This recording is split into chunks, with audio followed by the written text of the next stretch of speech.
Hello दोस्तों, क्या हाल चाल? बढ़िया एकदम। So I welcome you all to this new lecture of chemistry where we are having a look on MDCAT chemistry syllabus. So let's start. There are five main branches of chemistry which are included in our syllabus. First is physical chemistry, then inorganic chemistry, organic chemistry, biochemistry and industrial chemistry. These five branches are included in syllabus. We have to study these in detail. So let's see these branches in detail.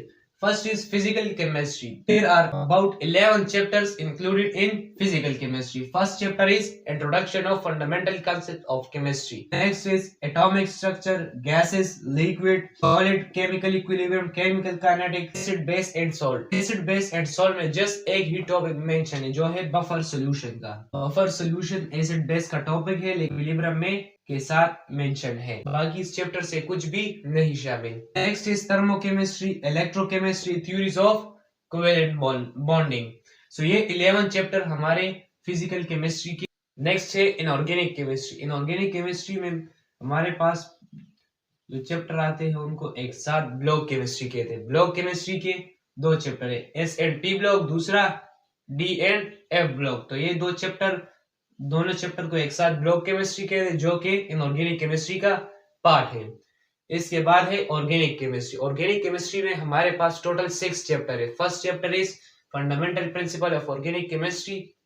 Next hydrocarbons, alkyl halides, alcohol and phenol, aldehyde and ketone, carboxylic acid. So ये 6 chapter organic chemistry के. इसके बाद हमारे पास है biochemistry का एक chapter. Next industrial chemistry का एक चैप्टर. तो ये 21 चैप्टर्स हमारे केमिस्ट्री में इंक्लूडेड है जो कि कुछ फर्स्ट ईयर में है. फर्स्ट ईयर में जस्ट फिजिकल केमिस्ट्री, बाकी organic, biochemistry and industrial chemistry second year की बुक में प्रेजेंट है. नाउ अब हम हर चैप्टर को इंडिविजुअली डिटेल में देखते हैं. सबसे पहले हमारे पास है इनऑर्गेनिक केमिस्ट्री. इनऑर्गेनिक केमिस्ट्री में हम ब्लॉक केमिस्ट्री के सबसे पहले chapter S and P block को देखते हैं. इसमें हमारे पास जो पहला टॉपिक है वो है प्रॉपर्टीज एंड ट्रेंड्स का. प्रॉपर्टीज मतलब atomic radius, covalent radius, ionic radius, ionisation energy, electron affinity, electronegativity, bond bind energy, इन सारे प्रॉपर्टीज को पढ़ना है. और इसके साथ साथ इन प्रॉपर्टीज के ट्रेंड्स को across the period and group पढ़ना है. इसके बाद हमारे पास जो टॉपिक है वो है जो एसपीडीएफ में एलिमेंट्स पढ़े हैं.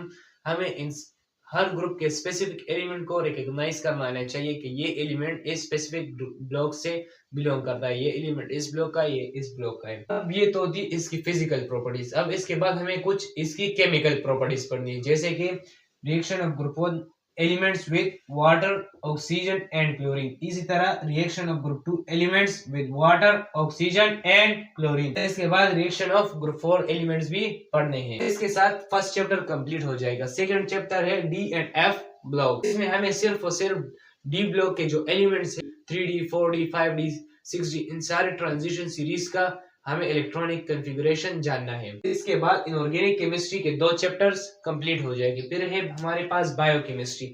बायोकेमिस्ट्री में मेन 2 टॉपिक्स है, एक प्रोटीन, दूसरा एंजाइम.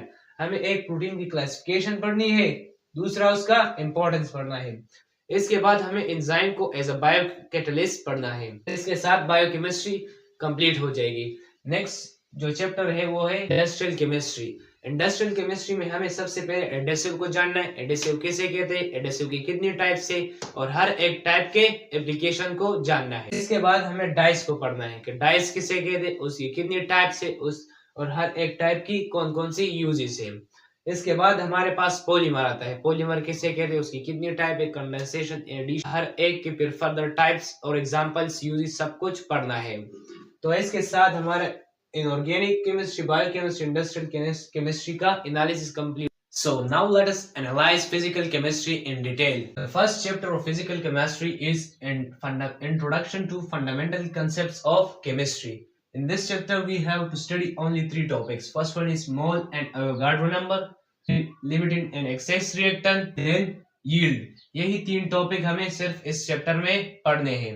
इसके बाद हमें पढ़ना है एटॉमिक स्ट्रक्चर. अब एटॉमिक स्ट्रक्चर में सबसे पहला टॉपिक है डिस्कवरी ऑफ प्रोटॉन के. प्रोटॉन किस तरह डिस्कवर हुए. उसके बाद हमें पढ़ना है प्लैंक्स क्वांटम थ्योरी. उसके बाद क्वांटम नंबर्स. अब क्वांटम नंबर्स हमारे पास 4 है, principal quantum number, azimuthal quantum number, magnetic quantum number and spin quantum number. हमें चारों के 4 पढ़ने हैं. अब इसके बाद हमें शेप्स ऑफ ऑर्बिटल पढ़ना है. उसके बाद हाइड्रोजन स्पेक्ट्रम एंड लास्ट में इलेक्ट्रॉनिक कॉन्फ़िगरेशन। इलेक्ट्रॉनिक कॉन्फ़िगरेशन के 3 रूल हैं हमारे पास, जैसे कि Aufbau principle, Pauli's exclusion principle, Hund's rule. ये तीनों के तीनों हमें पढ़ने हैं। इसके साथ ये चैप्टर कंप्लीट होता है। इसके बाद हम पढ़ेंगे गैसेस। गैसेस में सबसे पहला वाला जो टॉपिक है वो है KMT, kinetic molecular theory of gases. इसमें हम गैसेस को डिफाइन करेंगे कि गैसेस क्या चीज होती है, उसकी प्रॉपर्टीज को देखेंगे। इसके बाद हम जानेंगे एसटीपी के बारे में। एसटीपी यानी स्टैंडर्ड टेम्परेचर एंड प्रेशर, इसको पढ़ेंगे। इसके बाद गैस लॉज। गैस लॉज हमारे पास है Boyle's law, Charles law, Avogadro law, Gay-Lussac law. लेकिन हमारे सिलेबस में सिर्फ 2 मेंशन है, Boyle's law and Charles law. इसके बाद है एब्सोल्यूट जीरो, इसके बारे में पढ़ना है। फिर Charles law, Boyle's law, Avogadro law को मिला के आइडियल गैस इक्वेशन बनता है, उसको पढ़ना है और इसको एप्लीकेशन को भी पढ़ना है।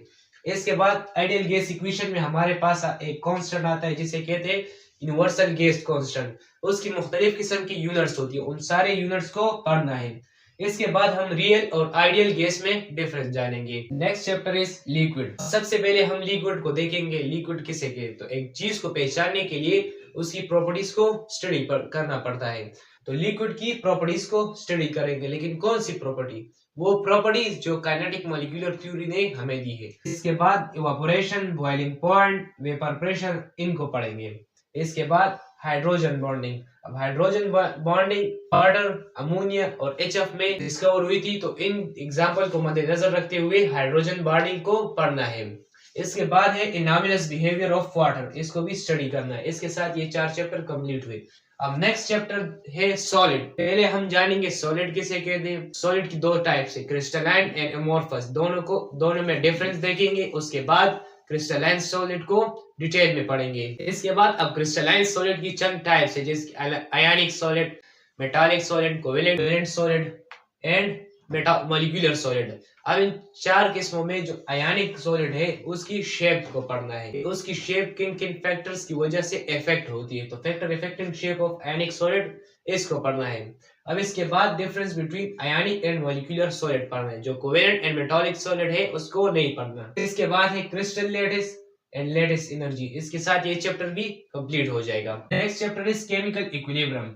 तो सबसे पहले देखेंगे केमिकल इक्विलिब्रियम कैसे कहते हैं। उसके बाद हम ली चैटलिस्ट प्रिंसिपल के बारे में जानेंगे। उसके बाद solubility product and common ion effect को पढ़ेंगे। उसके बाद है हेबर्स प्रोसेस, जो कि बहुत इंपॉर्टेंट टॉपिक है। इसके बाद है बफर सॉल्यूशन। अब बफर सॉल्यूशन बुक में acid, base and salt chapter में मेंशन है, लेकिन सिलेबस में हम देखें तो वो केमिकल इक्विलिब्रियम के साथ मेंशन है। इसके बाद next chapter is reaction kinetics. Reaction kinetics में हम सबसे पहले केमिकल काइनेटिक्स को जानेंगे कि केमिकल काइनेटिक्स किसे कहते हैं। उसके बाद rate of reaction, rate equation, factor affecting rate of equation, इन चीजों को पढ़ेंगे। उसके बाद है rate law. So we don't need to study rate law in detail, हमें सिर्फ इसका एक ओवरव्यू ही देखना है कि रेट लॉ में क्या बात हुई। उसके बाद जो कि नेसेसरी किस चीज के लिए, ऑर्डर ऑफ रिएक्शन के लिए। अगर ऑर्डर ऑफ रिएक्शन समझना है उससे पहले रेट लॉ थोड़ा बहुत नॉलेज होना चाहिए। इसके बाद है activation energy and activated complex. इसके बाद रेट कांस्टेंट और उसकी एप्लीकेशंस। इसके साथ रिएक्शन काइनेटिक्स भी कंप्लीट हो जाएगा। The next chapter is thermochemistry. सबसे पहले हम थर्मोकेमिस्ट्री में जानेंगे कि थर्मोकेमिस्ट्री और थर्मोडायनामिक्स में क्या डिफरेंस है। इसके बाद एक्सोथर्मिक और एंडोथर्मिक रिएक्शन किसे कहते हैं। इसके बाद कुछ बेसिक टर्म्स होती है उसको बारे में पढ़ेंगे, जैसे कि सिस्टम, उसकी बाउंड्री, उसकी सराउंडिंग, उसको डिफाइन करने वाले वेरिएबल जिसको स्टेट फंक्शन कहते हैं। इसके अलावा heat capacity, internal energy, work and enthalpy. इसके बाद फर्स्ट लॉ ऑफ थर्मोडायनामिक्स को पढ़ेंगे। उसके बाद Hess's law and the last topic is enthalpy. तो इसके साथ 8 चैप्टर्स कंप्लीट हो। Now let us see these remaining 2 chapters. 9th chapter is electrochemistry. This chapter the first topic is redox reaction. उसके बाद ऑक्सीडेशन एंड रिडक्शन पढ़ना है। उसके बाद बैलेंसिंग पढ़ना है, which is the most important topic. इसके बाद स्टैंडर्ड हाइड्रोजन इलेक्ट्रोड को पढ़ना है। उसके बाद इलेक्ट्रोड के बारे में पढ़ना है। अब इलेक्ट्रोड की 2 किस्में हैं, कैथोड एंड एनोड, इन दोनों को पढ़ना है। इसके बाद इलेक्ट्रोड पोटेंशियल को भी पढ़ना है। इसके साथ electrochemistry will be completed. Now the last chapter is chemical bonding, जिसे आप थ्योरीज ऑफ कोवेलेंट बॉन्डिंग के चैप्टर के नाम से भी जानते हैं। इसमें कुछ थ्योरीज पेश की गई है बॉन्ड को एक्सप्लेन करने के लिए, जिसमें सबसे पहले है विस्पर। तो हमें विस्पर थ्योरी को पढ़ना है और उसकी एप्लीकेशन को पढ़ना है। इसके बाद सिग्मा एंड पाई बॉन्ड के कॉन्सेप्ट को पढ़ना है। उसके बाद हमारे पास एक अदर थ्योरी है जिसे हाइब्रिडाइजेशन कहते हैं, तो हाइब्रिडाइजेशन को पढ़ना है। उसके बाद डायपोल मोमेंट एंड उसकी एप्लीकेशन के बारे में पढ़ना है। उसके बाद हमें बॉन्ड एनर्जी को पढ़ना है। इसके साथ हमारे 10 चैप्टर कंप्लीट होते हैं। आज के लिए बस इतना ही काफी है, तो चलिए फिर मिलते हैं नेक्स्ट लेक्चर।